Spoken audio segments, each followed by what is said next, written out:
Assalomu alaykum, hurmatli televizor ko'rguvchilar. Dunyo Uyg'ur qurultiyi to'r televiziyasining kunlik xabarlar programmasiga hammanglar xush kelibsizlar. Men riyosatchi Iftixor Abdurashid. Hurmatli ko'ruvchilar, tövəndə diqqətinizlər kunlik xabarlar programmamızın təfsilatında bo'lsin.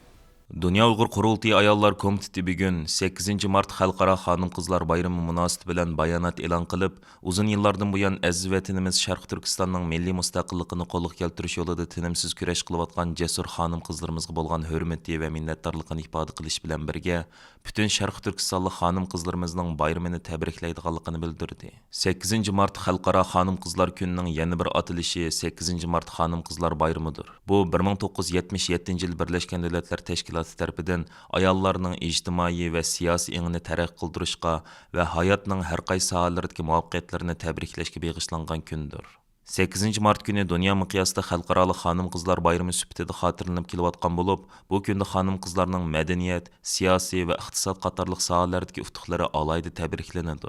Dunyo Uyg'ur Qurultiyi Ayollar Komitetining mudiri Zumratay Erkin xonim bu munosabat bilan istansimiz qilgan so'zida, dunyo miqyosida xonim-qizlarning alayda bayram bo'lgan bu kunda Uyg'ur xonim-qizlarining dard alamdan boshqa hech narsa qolmaganligini ifoda qildi. Zumratay Erkin xonim so'zida Xitoy hukumatı xalqaro taqdim qilayotgan xushal xoram holda usul o'ynash orqali baxtiyor turmushni namoyon qilayotgan Uyg'ur qiz ayollari tasvirining orqasiga yoshirilgan g'oyat zo'r tutqun, lagerlardagi tug'mas qilib o'tish tadbirlari, Xitoy ko'chmanlari bilan bo'ldigan majburiy to'y, ro'yi va jismoniy qiynoq, oila judoligi hamda jinsiy xo'rlik qilmishlarining umumlashayotganligini, tarixda misli ko'rilmagan bu qadar zo'r qirg'inchilik va bostirishning obyekti bo'layotgan Uyg'ur xonim-qizlarining hozir ashularga beg'ishlangan bayramda tabrikligidek hech narsaning qolmaganligini ta'kidlab o'tdi. Bu bayram kunida Uyg'ur xonim-qizlarining ko'zlaridan yosh qurmaganligini, shuningdek qirg'inchilik va lager sistemasining Uyg'ur xonim-qizlarini inson bardoshlik bergisiz azoblarga mubtalo qilayotganligini ifoda qilgan Zumratay Erkin, bo'libmi Sharq Turkistondagi lager sistemasining navbatda Uyg'ur xonim-qizlarini Xitoy zavodlaridagi majburiy emgak kuchlarga aylantirib qo'yayotganligini,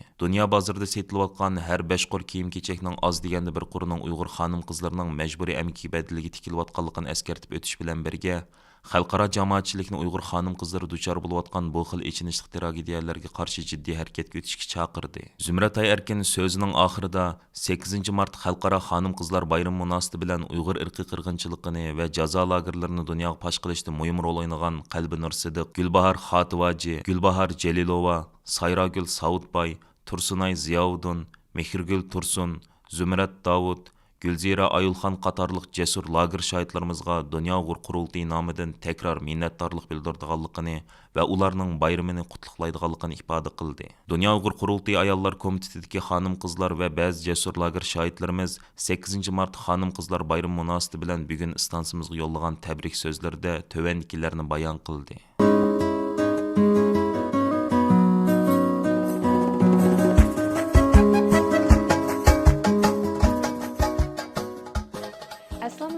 Dünyadaki barlıq Şarkı Türkistanlıq xanım qızlar. Bugünkidək mühim gündə Dünya Uyğur Qurultayı Ayollar Komitetidən xanım qızlar bayramlarını təbrikləyəm. Həmmələrin hər bir manğan qədimlərdən gül üncülər ünsün. Vətənimizdəki Uyğur və başqa türki millətlərdən bolğan qızlarımız batur və cəsur. Sizlərdən intayın fəxrliyimiz. Həmmələrinə Münxendən otluq salam. Assalamu alaykum barliq aziz qarindoshlar. Men jazo lager shoiri Qalbi Nur Sidiqdan sizlarga xayrli salomlar bo'lsin. Ayollar ulug', ayollar hurmatlik. Ayollar bir qo'lda bushuk tavratsa, yana bir qo'lida jahon tavratadi. Bugungi barliq xonim-qizlarning 8 Mart bayramiga muborak bo'lsin. Mana mushunda qutlug' kunlarda vatanimiz Sharq Turkiston kamp lagerlarda azob chekayotgan, qirilayotgan shu ayollarimizni Tacavuzchi Xitoyning mehnat tapanlari ostida dafsana bo'layotgan shu xonim-qizlarni, o'zlarining tog'da yulanchiga bo'lgan erlardan ayrilgan, yurak parlardan ayrilgan shu mazlum ayollarimizni unutmaylik. Shular uchun duo qilaylik. Keyingi qitimliq bayramlarimizni shu vatanimiz Sharq Turkistonda o'tkazishni nasib qilsin. Salam dünyanın hər qaysı yerlərdəki barlıq qarindaşlarım, sizlərinin bugünkü 8 Mart ayollar bayramınızға mübarək olsun. Sizlərninki bugünkü bayramınızı çin qolumdan təbrikləyəm. Hər qitim bu bayram yetib gələn vaxtında Ben şu vatandaki begunoh lagerlarda yetivatkan, putları kişilengen, hiç kandak erkinlik yok. Şu ayal qarindoshlarımni o'ylagan vaqtida mening ko'nglim bek yerim bo'ldi, bek bearam bo'lib bir xil azoblanaman. Men shu yerdagi shu qarindoshlarimninki tezroq bir erkinlik chiqishini, biz mushu Yevropada bahramon bo'layotgan shu erkinlikdan shu qarindoshlarimning bir tezroq bahramon bo'lishini bo'lsa bir tez vaqt ichida buningdan keyingi ayollar bayramini shu yerdagi shu qarindoshlarim bilan erkin ozoda birga o'tkazadigan shundoq bir vaqtlarniki tezroq bizga nasib bo'lishini Xudoyimdan tilayman. Rahmat sizlarga. Yana bir qitim bayraminglarga muborak bo'lsin. Assalamu alaykum aziz qarindoshlar. Dünya Uyghur Qutuyu Ayollar Komiteti nomidan tüm dünyadagi Uyghur xonim qizlarning 8 Mart xonim qizlar bayramini tabriklaymiz. Hem vatanimiz Sharq Turkistonda Xitoy zulmi ostida ezilayotgan, xorlanayotgan shu aziz xonim qizlarimizning, onalarimizning, singillarimizning pat arada bir mustaqil davlatimizda o'zining bayramlarini xo'shal-xo'ramlik ichida o'tkazishga Janobi Allohdan madad tilaymiz. Assalamu alaykum. Dünyanın her yerde muhaciratda jafolik izlanayotgan, tirishib xizmat qilayotgan, o'qiyotgan barliq go'zal xonislar, xonimlar, go'zal gulchiray qizlar. Bugungi 8 Mart qutlug' bayraminglar muborak bo'lsin. Hammanglarning oltin bo'yi omon bo'lsin, chiroyinglar guldek doim kulib tursin, yo'llaringlar nur bo'lsin, mangan izinglar natijali va gullarga to'lsin. Hammalarga Shvetsiya poytaxti Stokgolmdan Baxtnur xonimdan o'tliq salomlar, oliy ehtiromlar bo'lsin. Aziz qarindoshlarim, har joyda omon bo'linglar, aziz bo'linglar, guldek chiroyinglar kulib tursin, yo'llaringlar doim yorug' bo'lsin, atrofinglar barakatlarga to'lsin. Qutlug' kuninglarga muborak bo'lsin azizlarim. Assalomu alaykum. Mening ismim Adila, Adelaide, Avstraliyadan.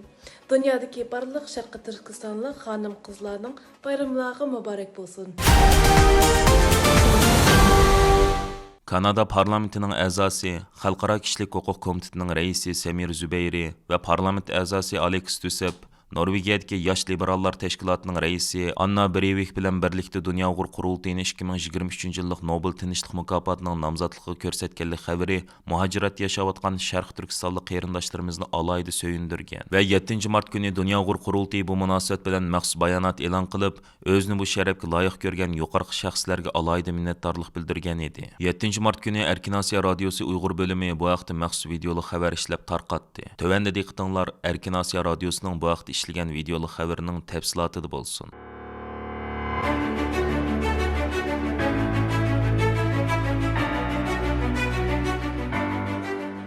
7 fevral kuni Kanada parlamentining a'zosi, Xalqaro kishilik huquq komitetining raisi Samir Zubayri va parlament a'zosi Alex Tusep Norvegiyadagi yosh liberallar tashkilotining raisi Ani Breivik bilan birlikda Dunyo Uyg'ur qurultayini 2023-yillik Nobel tinchlik mukofotining nomzodligiga ko'rsatdi. Dunyo Uyg'ur qurultayi bu munosabat bilan maxsus bayonot e'lon qilib, o'zlarining buningdan bakma mamnun bo'lganligini bildirgan. Dunyo Uyg'ur qurultayining raisi Dolqun Aysa apandi bu vaqtda so'z qilib, Dunyo Uyg'ur qurultayining Uyg'ur qirg'inchiligini to'xtatish yo'lidagi jafoli xizmatlarining bekorga ketmaganligidan bakma so'yindim. Texmi muhimi, bu qitimqi nomzod ko'rsatish Dunyo Uyg'ur qurultayining xizmatlari uchun bir qitimliq e'tirof qilinish bilan birga Uyg'urlarni qo'llashdagi bir zo'r namoyanda bo'lib qoldi degan. Ma'lum bo'lishicha, Dunyo Uyg'ur qurultayini bu qitim Nobel tinchlik mukofotining nomzodligiga ko'rsatishda ularni kishilik huquq va demokratiyani olg'a surish, shuningdek Uyg'ur qirg'inchiligini xalqaro jamiyatning oldiga elib kelish yo'llaridagi xizmatlari muhim salmoqni egallagan.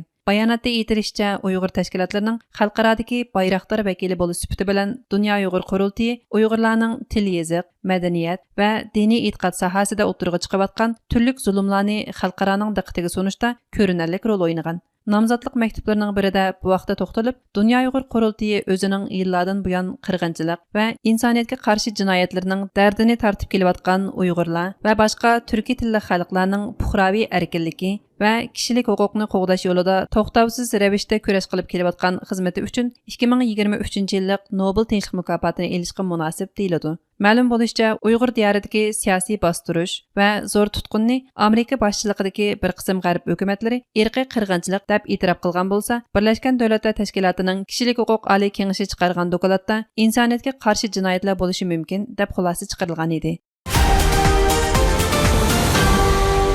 27 fevraldan başlap 4 martgacha Nyu-Yorkdagi mashhur Davr maydonida Broadway bilan G'arbiy 43-ko'cha eg'izidagi cho'ng ekranda Uyg'ur majburiy amkin to'xtat degan xatlar to'xtamay chiqib turgan. Kishilik huquq fondi tarafidan o'rinlashtirilgan mazkur e'lon dunyoning moda markazlaridan biri bo'lgan Nyu-York shahriga joylashgan Davr maydonidagi cho'ng ekranda Uyg'urlarga munosabatli qo'yilgan tunji tashviqot bo'lib hisoblanadi. Mazkur e'lon Nyu-Yorkda moda kiyim-kechak haftaligi bo'layotgan mezgilda qo'yilgan bo'lib, ijtimoiy taratqularda zo'r diqqat qo'zg'agan. Uyg'ur majburiy amkini oxirlashtirish birlashmasining Sharq Turkistondagi majburiy amgak haqidagi ma'lumotlarida dunyo kiyim-kechak sanoatidagi 5 paxta mahsulotining biri Uyg'ur majburiy amgak chetishliq deb qaralgan.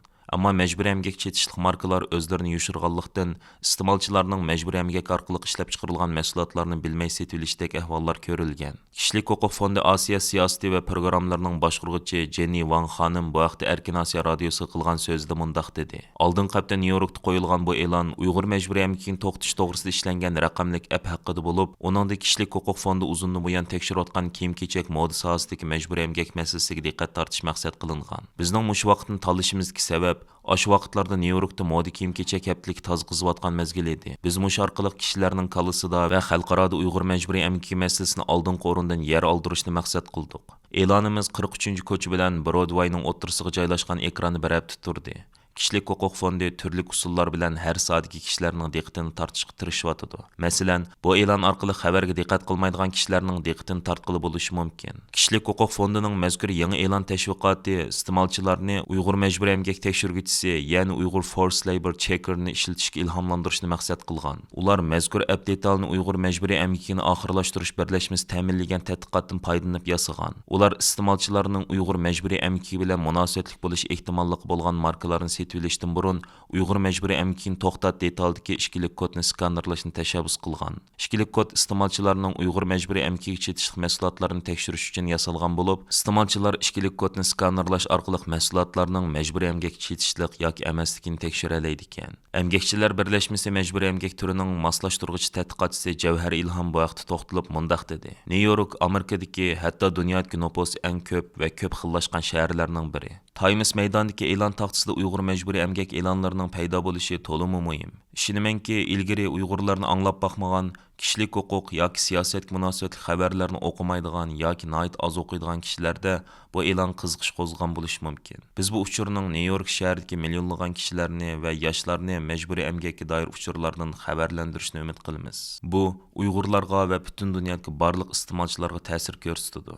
Kishilik huquq fondi izchil moda sohasidagilarning Uyg'ur irqiy qirg'inchiligiga bo'lgan ingini oshirib, iste'molchilarni to'g'ri uchur bilan ta'minlab, ularni to'g'ri mahsulotlarni setilish imkoniyatiga ega qilishni tashabbus qilib kelmoqda.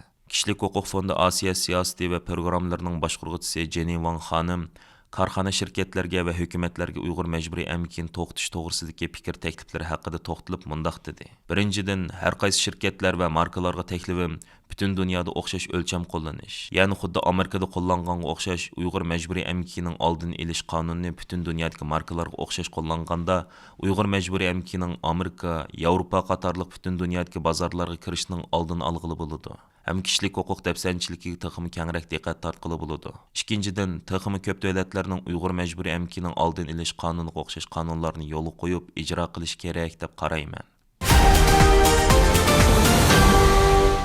Yaqında tamamlangan bir qatimliq davlatlik raysinashda Amerika xalqining 50% Xitoyni birinchi nomorliq dushman deb qargan. Rossiyani birinchi nomorliq dushman deb qarganlarning soni 32% bo'lgan.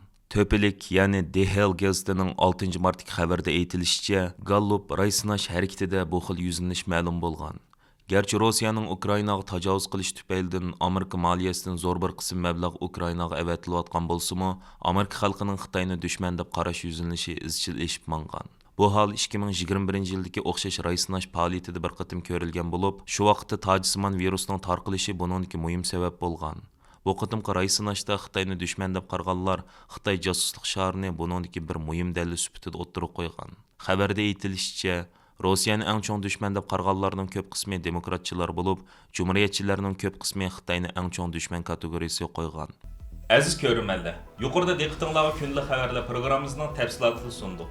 Kelar qatimliq sonimizgacha ko'rishgich omon bo'lgaysizlar. Stansimizning YouTube kanaliga a'zo bo'lishni unutmang. Allohga omonat.